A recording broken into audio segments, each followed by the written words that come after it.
నాయకత్వం, గౌరవ ముఖ్యమంత్రి రేవంత్ రెడ్డి గారి నాయకత్వం, గౌరవ ఎమ్మెల్యే సుదర్శన్ రెడ్డి గారి నాయకత్వం, పులిసిందన్న గారి నాయకత్వం, కాంగ్రెస్ పార్టీ జిందాబాద్, కాంగ్రెస్ పార్టీ జిందాబాద్, రేవంత్ అన్న నాయకత్వం వర్ధిల్లాలి, రేవంత్ అన్న నాయకత్వం వర్ధిల్లాలి, సుదర్శన్ రెడ్డి సార్ నాయకత్వం, ఏకతాటిగా 2 లక్షల రుణమాఫీ చేస్తున్న రైతు బాంధవుడు ముఖ్యమంత్రి గారి నాయకత్వం వర్ధిల్లాలి, రేవంత్ అన్న గారి నాయకత్వం వర్ధిల్లాలి, సుదర్శన్ రెడ్డి గారి నాయకత్వం వర్ధిల్లాలి.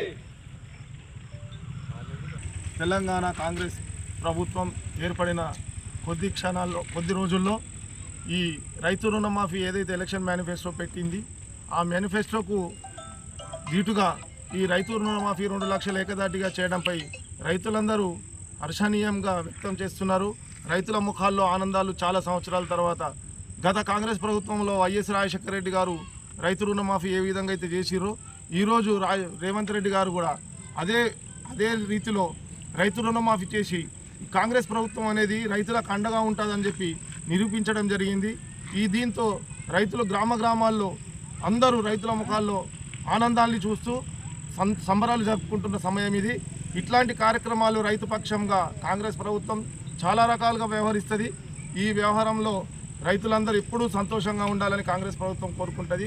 ఈ రైతు రుణమాఫీ చేసిన మన తెలంగాణ రాష్ట్ర ముఖ్యమంత్రి రేవంత్ రెడ్డి గారికి మరియు పోదన్ ఎమ్మెల్యే సుదర్శన్ రెడ్డి గారికి ఈ రైతులందరూ హర్షం వ్యక్తం చేయడం జరిగింది.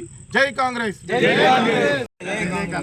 మన తెలంగాణ రాష్ట్రంలో ఇచ్చేటువంటి రైతు రుణమాఫీ 2 లక్షలు మాఫీ చేస్తామని చెప్పి 6 నెలల్లోనే మన రైతు రుణమాఫీ మాఫీ చేయడం ఏకతాటిగా నిర్ణయం తీసుకొని మాఫీ చేయడం అనేది రేవంత్ రెడ్డి గారి నాయకత్వంలో తొలిసారిగా ఏ ముఖ్యమంత్రి చేయలేనటువంటి ఈ 2 లక్షల రుణమాఫీ మన రేవంత్ అన్న చేశాడు.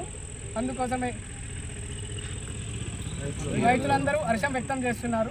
అందరూ రైతులు సంతోషంగా ఉన్నారు. ఇలాగే ఇంకా ముఖ్యమైన పనులు చేయాల్సిందిగా మన ప్రభుత్వంలో కోరుకుంటున్నాం. జై కాంగ్రెస్.